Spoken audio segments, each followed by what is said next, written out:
आज मेरा nomination paper स्वीकार हुआ है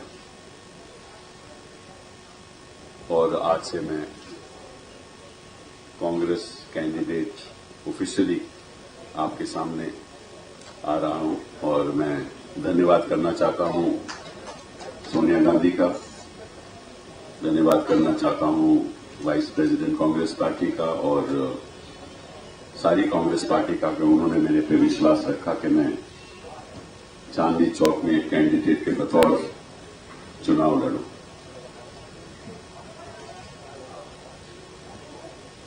दूसरी बात यह है कि ये अफवाह फैलाई जा रही है कि कांग्रेस पार्टी को लोग छोड़ के जा रहे हैं। मैं तो अपने इलाके की बात कर सकता हूं। मेरे इलाके में बड़ी तादाद में लोग मेरे साथ जुड़ रहे हैं और अभी कुछ लोग 40-50 लोग खाना भी खा रहे हैं, भी आएंगे वो 2-4-5 मिनट में। और वो सब आप पार्टी का काम कर रहे थे और वो एक इलाके में नहीं हुए, कई जगह से हैं। सदर से हुए, पल्ली मरान से हुए और जो पूरी तरह से आपके साथ जुड़े हुए थे, आज वो कांग्रेस पार्टी में शामिल होंगे और यहां से ऐलान करेंगे कि वो मुझे पूरी तरह से सपोर्ट करेंगे, मेरी मदद करेंगे। और इसलिए तो यह है कि जहां भी मैं जाता हूं, चाहे वो झुग्गी झोपड़ी हो, चाहे वो कॉलोनीज हो, छोटी कॉलोनी हो, बड़ी कॉलोनी हो, जहां तक आपका सवाल है वो एक गिरता ग्राफ है और लोग ये कहने लगे हैं कि हमको गुमराह करके वो चले गए। जब वादा करने का वक्त आया तो वादा नहीं निभाया। You please you get them quickly. वादा नहीं निभाया और मैदान छोड़ के चले गए। तीसरी बात जो मैं आपके सामने आज करना चाहता हूं वो ये है कि अब कुछ अखबार जात ये कहने लगे हैं, मुझे मालूम नहीं किस वजह से, कि अगर मोदी प्रधानमंत्री बनेंगे तो जो हमारा एक्सचेंज रेट है रुपये और डॉलर का वो 47 आ जाएगा। अब कौन सी मदारी है मोदी जी के आने के बाद हमारा डॉलर रुपये एक्सचेंज रेट 47 होगा, 62 से या 61 से 47 हो जाएगा। मुझे इस बात पे आश्चर्य इसलिए होता है कि हम सोचते थे कि बुद्धिजीवी लोग ऐसी बातें नहीं करते और खास तौर पे अखबार के जरिए से ये बात जनता तक पहुंचाना, ये अपने आप में एक, मैं समझता हूं कि एक ऐसा वातावरण बनाया जा रहा है जैसे सब मरीज का इलाज मोदी, बीमारी हो तो मोदी डॉक्टर होगा, किसी को घाटा हो जाए तो मोदी उसका मुनाफा करा देगा, हिंदुस्तान की तस्वीर को बदल देगा। और कहीं ना कहीं मतदाता को सोचना पड़ेगा कि हो क्या रहा है हिंदुस्तान में। आखिरकार मोदी किससे जुड़ा हुआ है? अपने आप से जुड़ा हुआ है या बीजेपी से जुड़ा हुआ है? अगर अपने आप से जुड़ा हुआ है तो इसका मतलब लोकतंत्र से कुछ लेना देना नहीं है। मुझे बताओ, मोदी की सरकार का क्या मतलब है? नहीं, मुझे नहीं पता, मैं तो देख रहा हूं भैया, जो मैं दिल्ली में देख रहा हूं वही कर सकता है। चेंज किया तो उसकी वजह पहले कहा क्यों? मोदी की सरकार का क्या मतलब? सरकार किसकी होती है? एक शख्स की होती है। भाजपा की सरकार हो सकती है, मिली जुली सरकार हो सकती है, एनडीए हो सकती है, लेकिन मोदी की सरकार का क्या मतलब हुआ? ये सवाल एक सिटीजन के नाते, एक नागरिक के नाते मैं पूछना चाहता हूं। मैं आज मंत्री होते हुए ये सवाल नहीं पूछ रहा, ना मैं कांग्रेस पार्टी का मेंबर होते हुए सवाल पूछ रहा, मैं एक नागरिक होते हुए ये सवाल पूछ रहा हूं कि मोदी की सरकार का मतलब क्या है? क्या इस देश को एक शख्स चलाएगा? 120 करोड़ के लोकतंत्र को एक शख्स चलाएगा और उसका नाम होगा नरेंद्र मोदी? हिंदुस्तान के लोकतंत्र में, संविधान में किसी ने कभी सोचा है कि एक शख्स की सरकार होगी? अपने आप में असंवैधानिक है। और जिस शख्स को आज तक कोई एक्सपीरियंस ही नहीं, केंद्र की सरकार में न बैठने का एक्सपीरियंस, न चलाने का एक्सपीरियंस, और ऐसी पार्टी जो अपने आप को नेशनल पार्टी कहती है, उसको किसी एक व्यक्ति ने अगर हाईजैक कर लिया है और अपने आप को कहता है कि मैं मोदी की सरकार है, तो मैं समझता हूं कि एक शर्मनाक बात है। एक लोकतंत्र में ऐसा होना नहीं चाहिए। और जो मत डालता है उसको विचार करना चाहिए, उसको सोचना चाहिए कि हो क्या रहा है। 47 रुपया का रेट होना डॉलर के प्रति, ये केवल तभी हो सकता है जब हमारी आर्थिक स्थिति में एक बहुत भारी बदलाव आए और उस पर आयात निर्यात पे निर्भर है, तभी एक्सचेंज रेट तय होता है ना।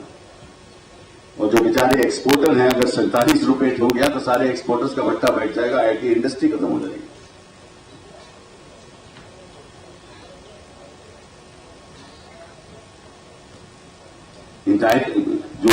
जो गिरावट आई है रुपये में, उसमें हमारे एक्सपोर्ट्स को बहुत बढ़ावा भी आया है।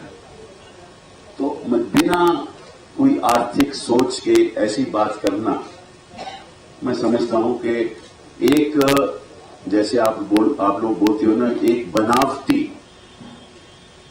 बनावटी चीज देश के सामने रखी जा रही है और लोकतंत्र में हमें उसको पूरा विरोध करना होगा। और मैं आज इस देश के मतदाताओं से आग्रह करूंगा कि एक एक उठकर इस बात का विरोध करें।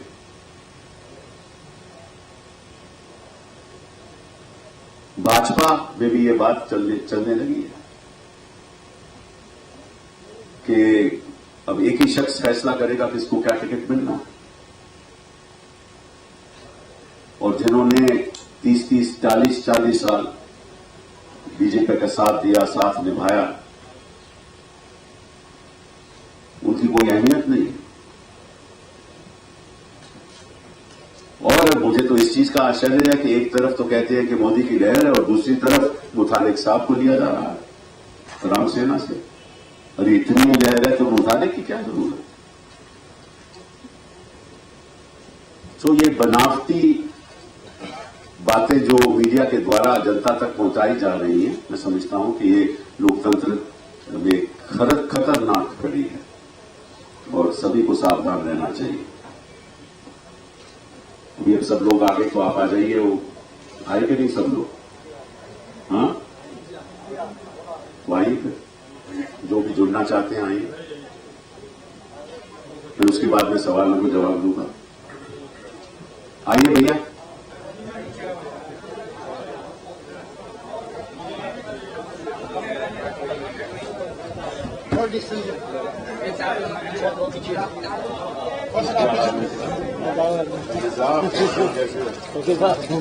ये हमारी माइकी के लोग हैं।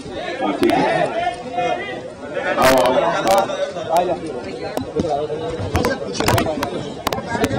बुला लो, आखिर को बुलाओ, आखिर को बुलाओ,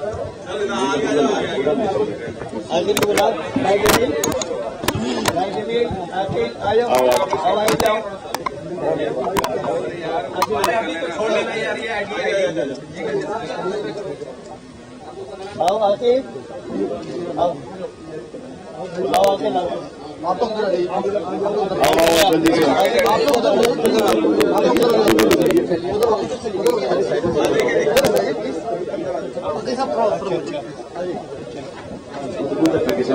जल्दी से चलो आओ। आइए आप इस तरफ आओगे? इस तरफ आइए, आप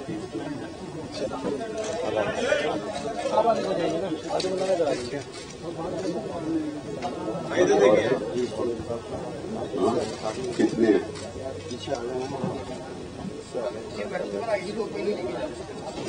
तो भाई साहब ये सब लोग हैं जो बल्ली मरान से हैं, सदर से हैं, मटिया महल से हैं, पंडित कुची से हैं, लालपुआ से है, सितारा वाली गली से हैं।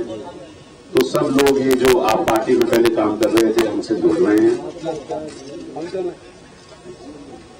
तो कहने का मतलब है कि ये जो प्रचार हो रहा है और मैं जहां भी जाता हूं यही मुझे लोग कहते हैं कि हम आपके साथ वापस कांग्रेस के साथ जुड़ना चाहते हैं, हमसे बड़ी गलती हुई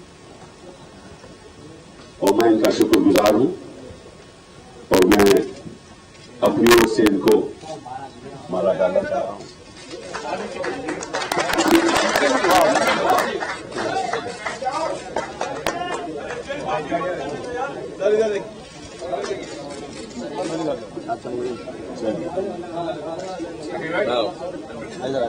ये कुछ कहना चाहेगा? कहना चाहेगा आप तो गोल चला के हाँ सेफ रहने के लिए कोर्ट में बहुत शील्ड लेते हुए मैंने ये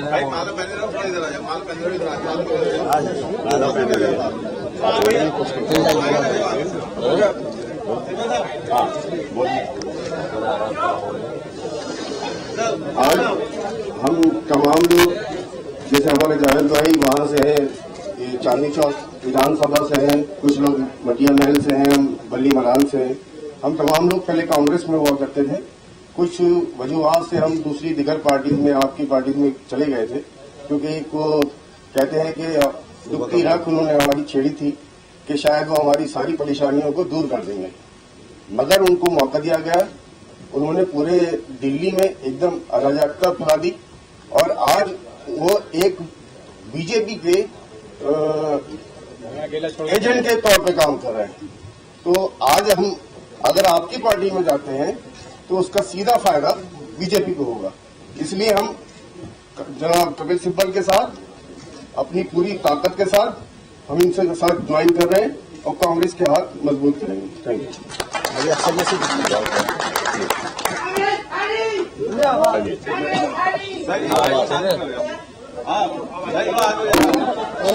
कपिल सिब्बल कांग्रेस पार्टी तजी साहब की बात पर आवाज ही निकल रही है। अरे कोई बात नहीं, मीडिया है ना यहाँ, सड़क पे आवाज निकलेगी।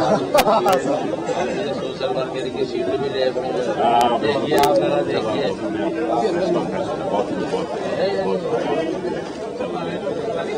चलिए चलिए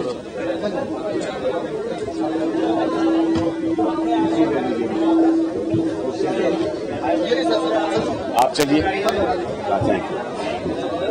आप चलिए, हट जाइए, उनको सवाल पूछने दीजिए।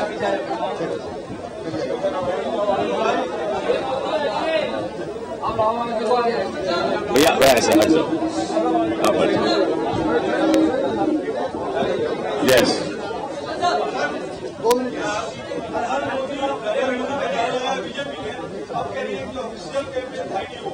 नहीं जो भी है, यही तो मैं बात, यही पहले भी मैंने आपके पास सामने बगात रखी। कोई कहता है मोदी की सरकार, कोई कहता है हर हर मोदी। हम कर क्या रहे हैं? लोकतंत्र के साथ खिलवाड़ हो रहा है। इसका मतलब क्या है? इसके पीछे देखिए, इसमें पीछे जो मूल बात निकलती है वो सोच की है। क्या हम हिंदुस्तान के संविधान को बदलना चाहते हैं? ये सवाल उठता है नागरिक के मन में।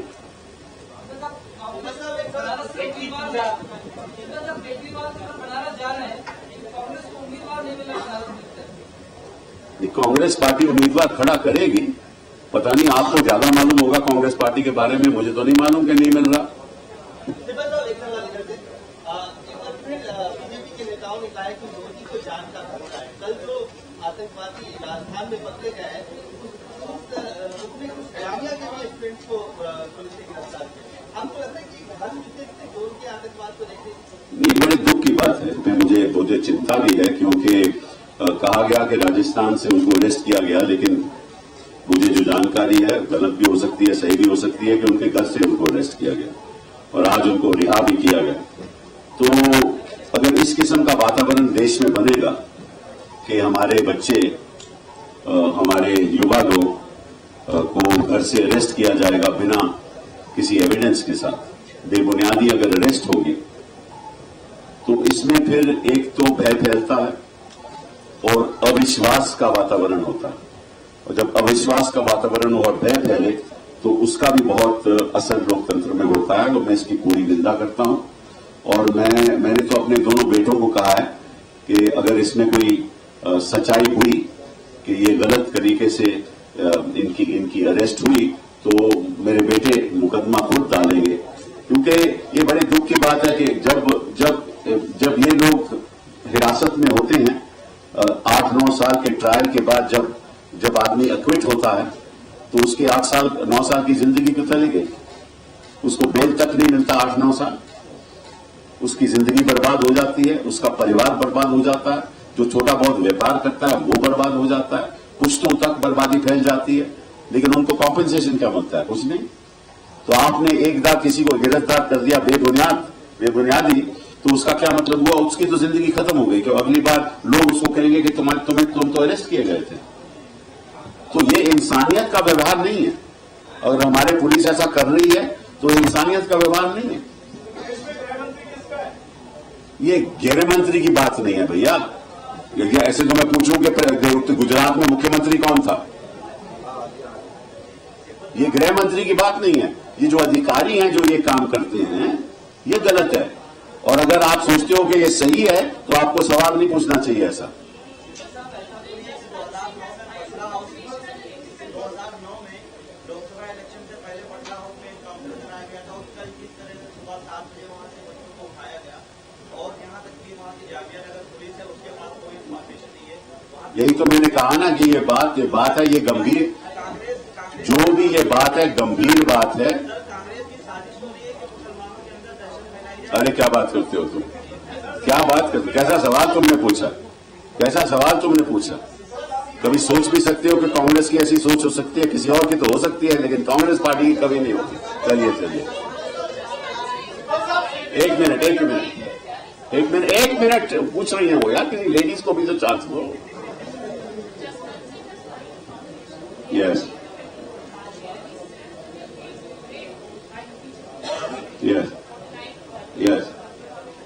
I respond by saying yes, he feels betrayed, and soon others will also feel betrayed. बेकसूर लड़कों को जो गिरफ्तार किया गया और फिर तक शाम को छोड़ दिया गया, इसके लिए जिम्मेदार नहीं मानता।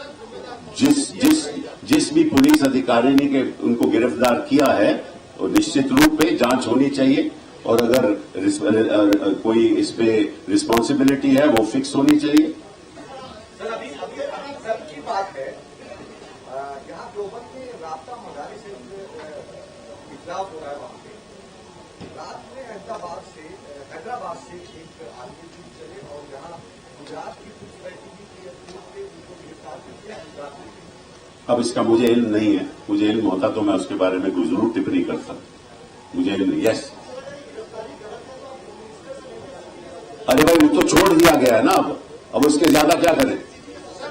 तो यही तो कोई देखिए, इसमें ऐसा मैंने बोला जांच होनी चाहिए। अगर गलत तरीके से गिरफ्तारी हुई है तो एक्शन लेना चाहिए और रिस्पॉन्सिबिलिटी फिक्स करनी चाहिए।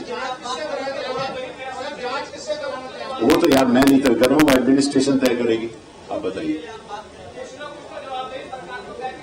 मैंने कहा ना, तो वो एडमिनिस्ट्रेशन तय करेगी, सरकार तय करेगी, और मेरा महकमा नहीं है। मुझे आप चुनाव थोड़ी देर लड़ने दोगे 10 अप्रैल तक, उसके बाद मैं सब कुछ कर दूंगा। ठीक है ना, चुनाव लड़ने दो मुझे जरा। अरे क्यों बात कर रहे हो? वो कैसे हो गया? अभी मैं मुकदमा फाइल कर दूं, मुकदमा फाइल कर दूं अभी? क्या बात कर रहे हो? मैं बोल तो रहा हूं, इससे ज्यादा क्या बोल सकता हूं? मैंने निंदा की है, घोर निंदा की है, और कहा है कि रिस्पॉन्सिबिलिटी फिक्स होनी चाहिए। हाँ जी,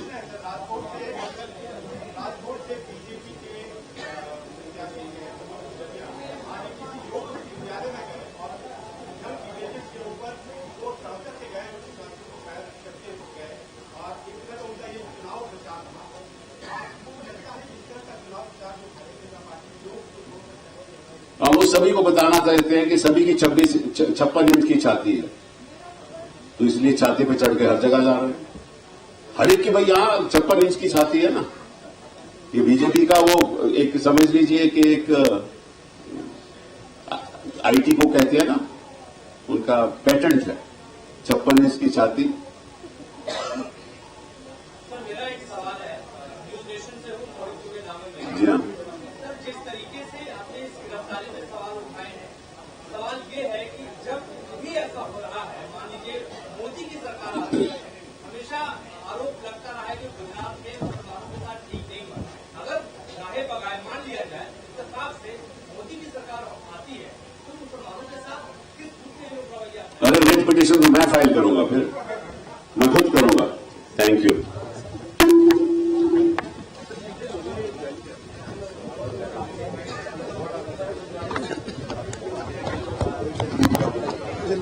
हाँ मैं पसंद